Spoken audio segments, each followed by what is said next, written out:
Good evening and welcome to Daily Red Devil for all of your latest Manchester United transfer news and talk. And as always, we're back with another massive show to bring you guys this evening. But before we do that, please do smash a like on the video. Let's try and see 300 likes on the video today. And please do subscribe to the channel, bottom right hand corner. We're on the road to 21,000 subscribers. So please do get involved if you haven't already. We're live every single day at 8:30 a.m. and around about 6:30 p.m. UK time. So do get involved if you're new. On the show this evening, we're going to be reacting to the news that Sir Jim Ratcliffe is set to sack John Murtough. Obviously, yesterday, Paul Mitchell, I'm getting a bit ahead of myself there. Obviously, yesterday, Richard Arnold left the club after, I think it was 16 years of being at Manchester United. He was the CEO. Obviously, today, it's announced that John Murtough will be leaving his position as the director of football. So let's jump into that. Lots of other bits to get into as well. We will be exploring who the new CEO will be and who the new director of football will be. We'll also be talking to you about Sir Jim Ratcliffe apparently asking for the help of Sir Alex Ferguson to help try and rebuild Manchester United. So we'll talk about all of that. Lots of other bits to get into as well. As always, get involved in the comment section, get involved in the live chat, and let me know your thoughts on everything we discuss on today's show. So for the first 5 or so minutes of the show, I'm going to try and focus on football because we've spoken so much in the last couple of weeks about the takeover, about the new directors of football. And I know that some people who part of this community just really like football and don't really care that much about the rest of it. So let's start off with a bit of football stuff. So we're going to talk about some players. Now, there's another story coming out this afternoon in the last 20 or so minutes saying that Jean-Claude Todibo is Manchester United's priority target in the January transfer window. This transfer is hotting up by the day, and it does look like Manchester United are going to pull the trigger on this deal.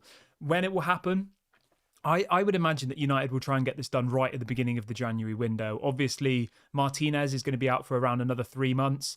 Harry Maguire has done well this season, I think, but I definitely don't think he's good enough to lead us forward.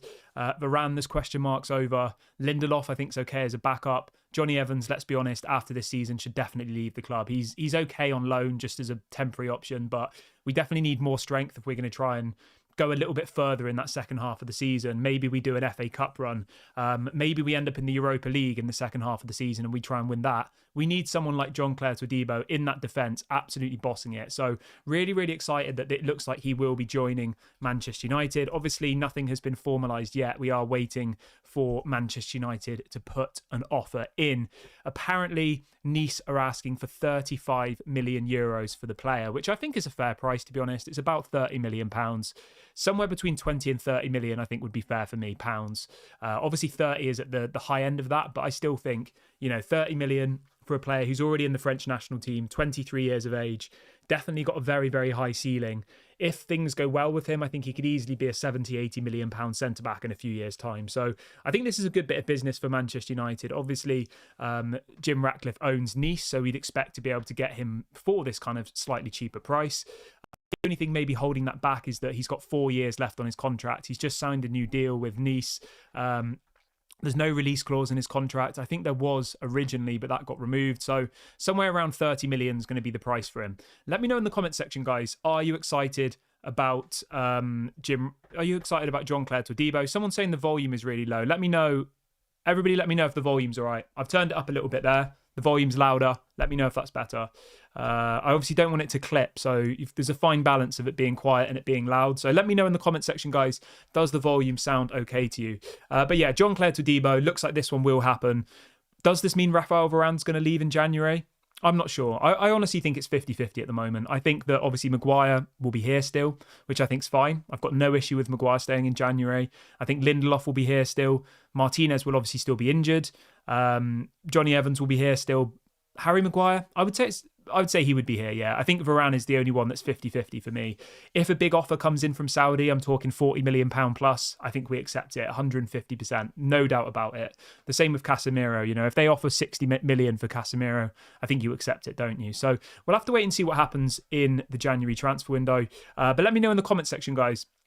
Does this idea excite you of replacing Raphael Varane, who is 31 years of age, injury prone, and on £340,000 a week, with Jean-Claude Todibo, 23 years of age, just broken into the French national team, would probably be on somewhere around £50,000 a week at Manchester United, a seventh of what Varane would be on? Does that sound like the kind of deal that we should be doing? Let me know in the comment section if that does sound like it's a good bit of business. For me, it's a no-brainer, and that would be the first thing I would do if I was the new owner of Manchester United. I would go and get him. Now, there are other players that I know Manchester United are interested in. People like Antonio Silva of Benfica, Gonzalo Inacio over at Sporting Lisbon. All of these players are unbelievable. They are. But the only issue with them is I think that the amount of money it would take to bring someone like Antonio Silva, he's got €100 million release clause. Like, the Jean-Claude Todibo one is the most simple one to do because he's still not quite that really, really sought after player. You know, I know Newcastle were interested in him and we were, obviously, but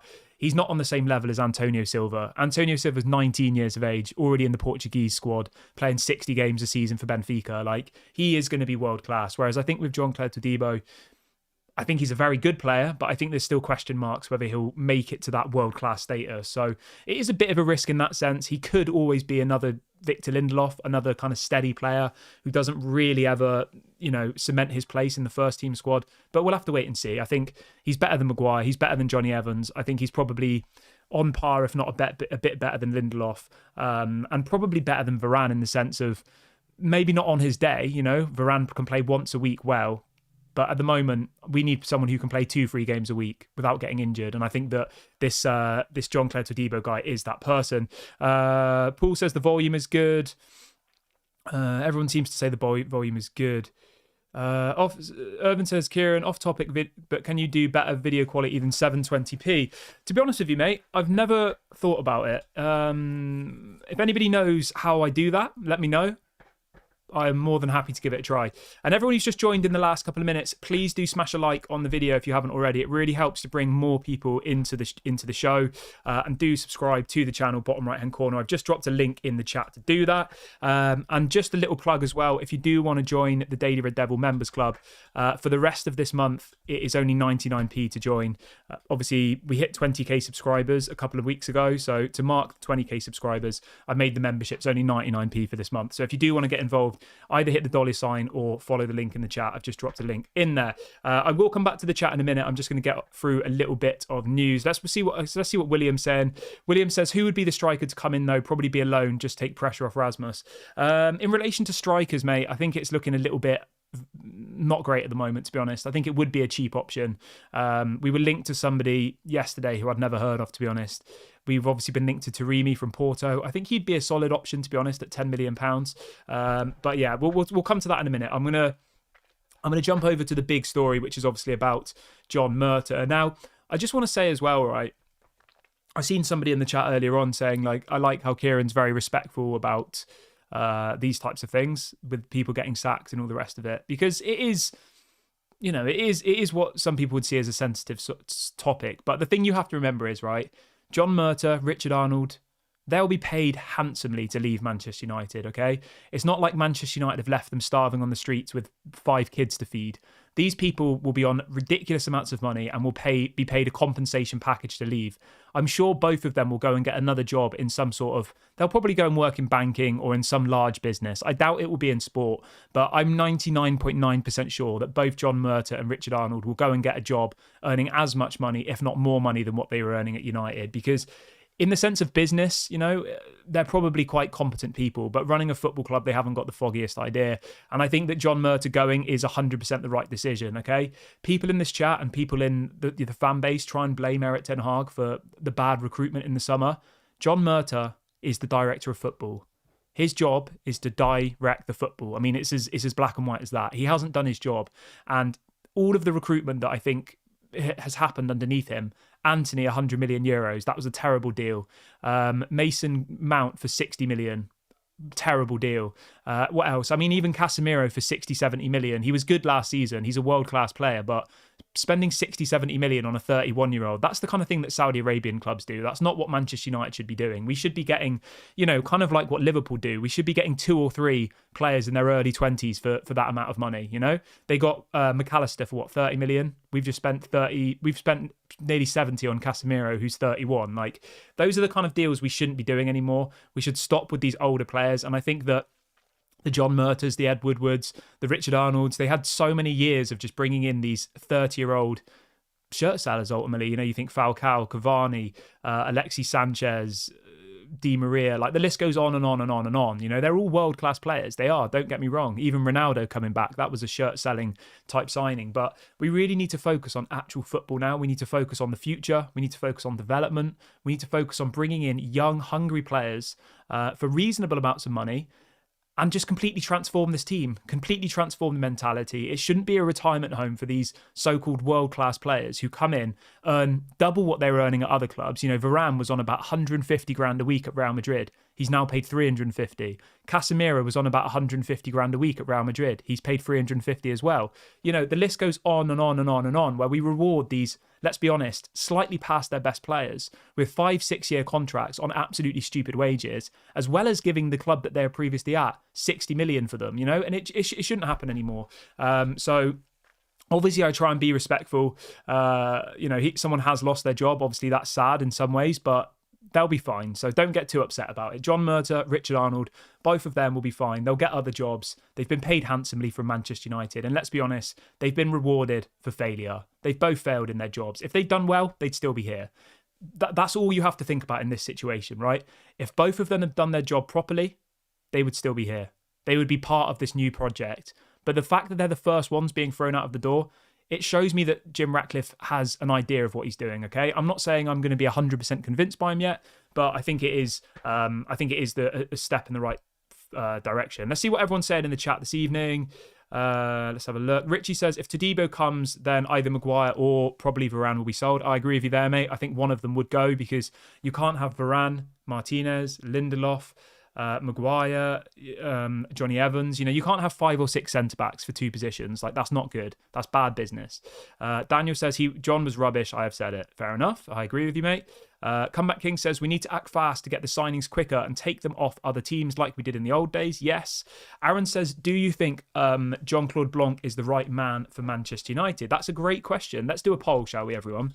Whilst they get the poll set up, please do smash a like on the video. We've got over 300 of you watching. The more people who like, the more people who then join the stream. So if everyone watching smashes a like now, it will bring more people in, which is obviously good for the community. So let's have a look. We'll do 2 different polls for the rest of the show. So this one will be, do you think Jean-Claude Blanc is the right man for the CEO job? Okay, cool. Thanks for the suggestion on that, whoever said it. So the poll's set up, and we will talk about this now.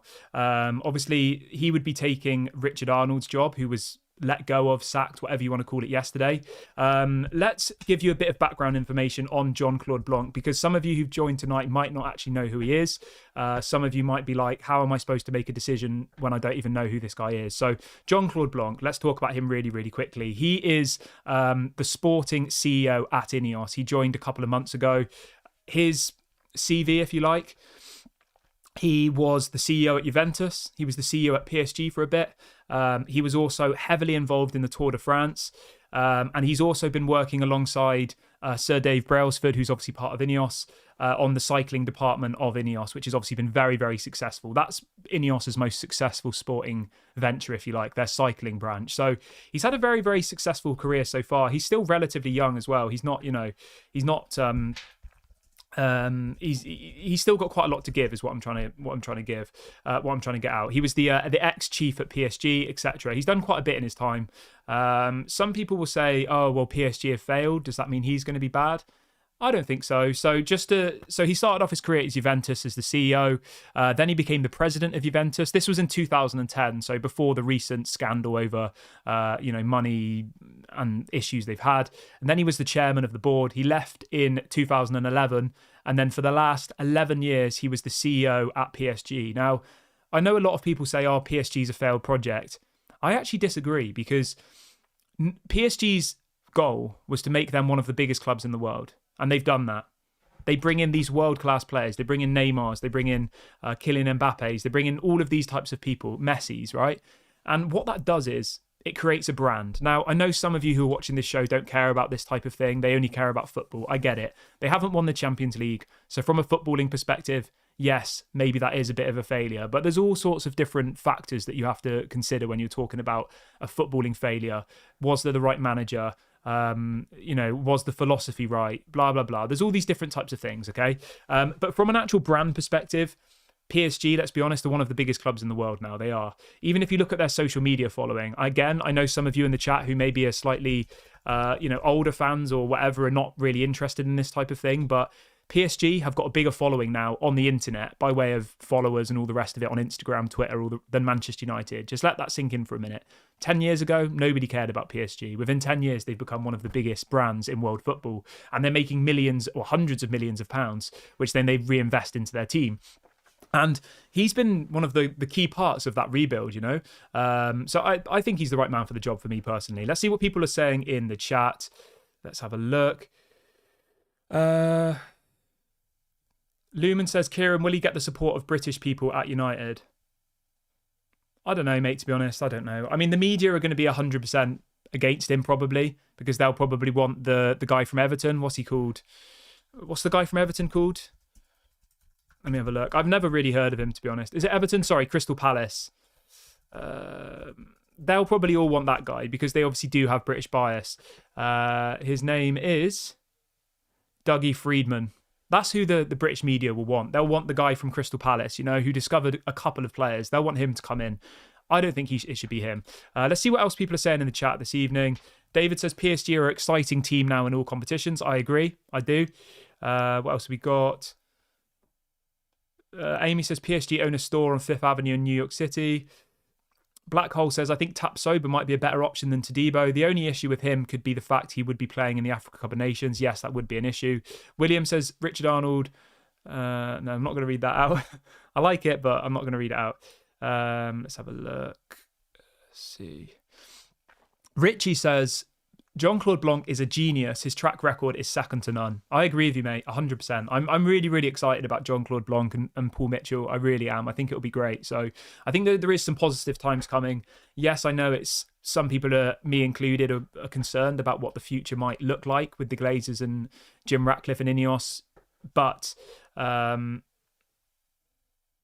yeah, there's some breaking news coming out in the last couple of seconds, actually, which I will jump straight over to. So this is coming out from a couple of different journalists in the UK, and it says there's a small chance that Sir Jim Ratcliffe's 25% stake in Manchester United could be completed this Friday, so tomorrow.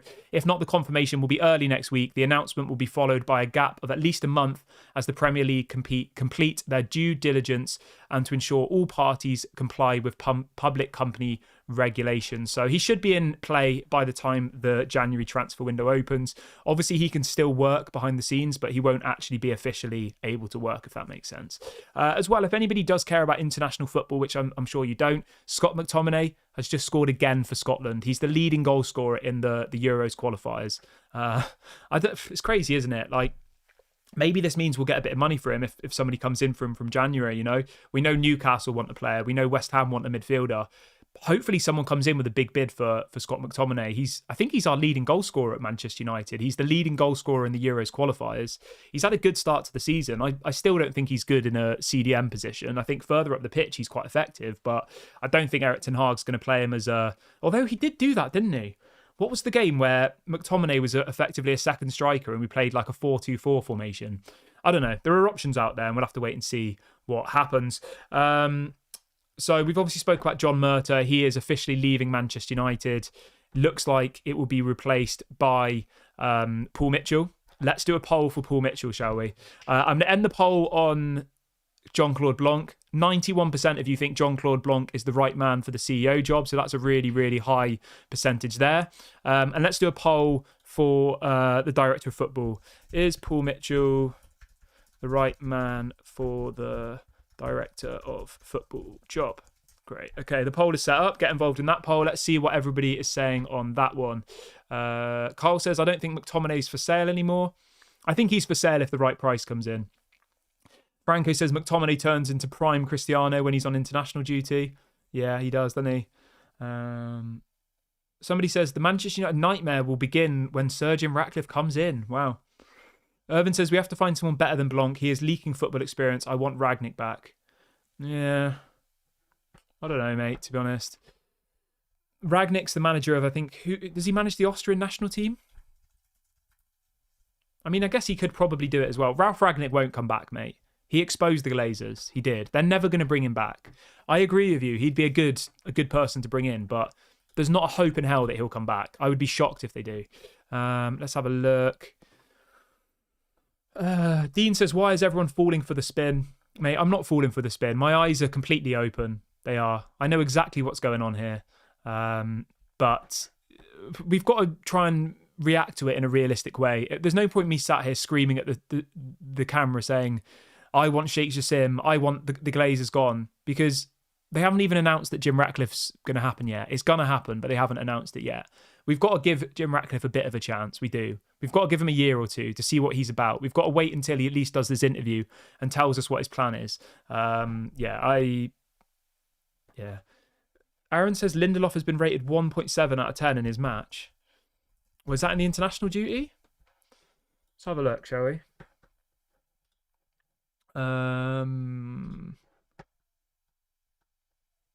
I see. Yeah, that's crazy. Right, let's read out a couple more of your comments quickly. Simon says Ratcliffe. He says Ragnick will never come back. Yes, mate, 100%. Not a hope in hell. No way will we see Ralf Ragnick back at Manchester United. Not whilst the Glazers are still here. Why would he?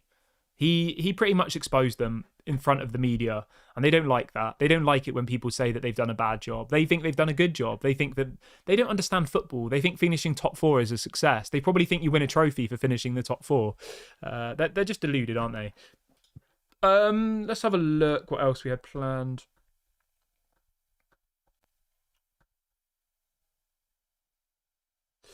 Right. Let's talk about this Jadon Sancho one really, really quickly then before we wrap up the show. So Rob Dawson from ESPN was talking this afternoon about Jadon Sancho, and he has reported the following. He says, Erik ten Hag is now unlikely to soften his stance on Jadon Sancho, even if he is asked to review the situation by incoming shareholder Jim Ratcliffe and his team. He says, however, ten Hag will now continue to ask Sancho for an apology, both in private and in public, before considering whether there is any way back for him at Manchester United. You know what? I don't think Erik ten Hag should give in. I think it will make him look weak. I think if he gives in to Jadon Sancho, that's it. The rot will just continue. The rot inside that dressing room will get worse and worse and worse. You wait until we lose 2 or 3 games in a row. If Jadon Sancho's back in that team, they'll all just be like, this guy's got no balls. He's just weak.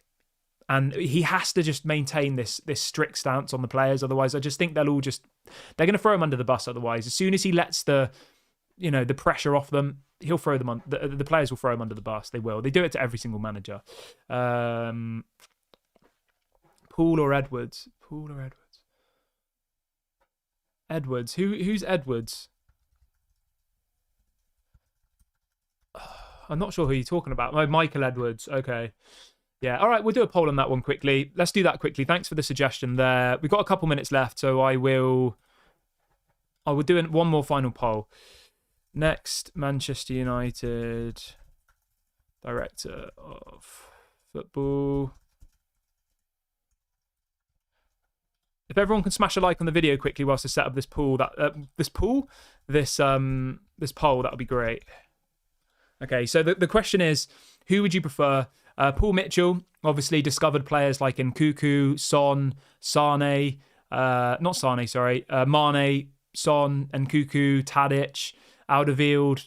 The list goes on and on and on and on. And then you've got Michael Edwards, who was obviously at Liverpool for quite a long time, wasn't he? He was the sporting director at Liverpool from 2016 until 2022, so for 6 years. So I imagine he brought people like Salah. Who else did he bring? Let's have a look. I'm just going to have a quick look for you guys. Mohamed Salah. So this is his best signings. Mohamed Salah, Van Dijk, Alisson, Diogo Jota, and Andrew Robertson. Those were some of his best people that he brought in. Pretty good, to be fair. Obviously, Diaz as well. Who else we got? I'm just having a look through the list of people that... Konate, Diaz, Thiago... Who else we got? Harvey Elliott from Fulham. He only played 4 million for Harvey Elliott. He's a first-team player now. Diogo Jota. Fabinho. I mean, he was a good player, wasn't he, for them? Really good player. Alisson. Solanke. He sold for a good amount of money to Bournemouth. He signed Virgil. He signed He signed Mo Salah. He signed Robertson. And Coutinho, he sold for 142 million to Barcelona. So he's had a good career. Obviously, he is ex-Liverpool, which I don't know whether the Manchester United fans would be up for that. Yeah, he did a very good job there, to be fair. I think both of them would be, I think both of them are decent. I do. Irvin says, what about Van der Sar? I'm not sure about Van der Sar, to be honest, mate. I think Ajax let him go. I don't think he's as good as people make out. And I think he was the CEO. I don't think he was the director of football, but I might be wrong. Let me just double check. I'm pretty sure Van der Sar was the CEO, not the director of football. Let me just double check for you. I don't want to get that wrong.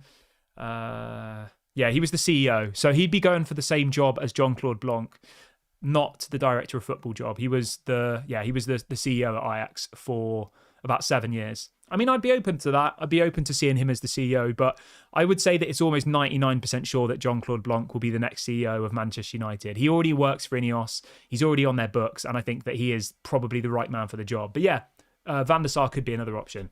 Let's have a look at the poll. So 91% of you think Paul Mitchell would be the right man for the job, and I would agree with that, to be honest. Yeah, I think that's a sensible one. So just to recap, the chat want Paul Mitchell as the director of football and Jean-Claude Blanc as the CEO, which I agree with. I think we're all in agreement at the moment. I'm going to wrap the show up here, guys. Thank you so much to everyone who has joined me on the show this evening. I will, of course, be back live at 8:30 a.m. UK time tomorrow. Make sure you subscribe and hit the notification bell, bottom right-hand corner. And please do smash a like on the video before you leave the show. It really helps to bring more people in. So yeah, if you are able to do that, well, that would be very much appreciated. I hope everyone has a lovely evening, morning, day, wherever you are in the world, and I'll speak to you all at 8:30 a.m. UK time tomorrow. Have a nice evening, everyone.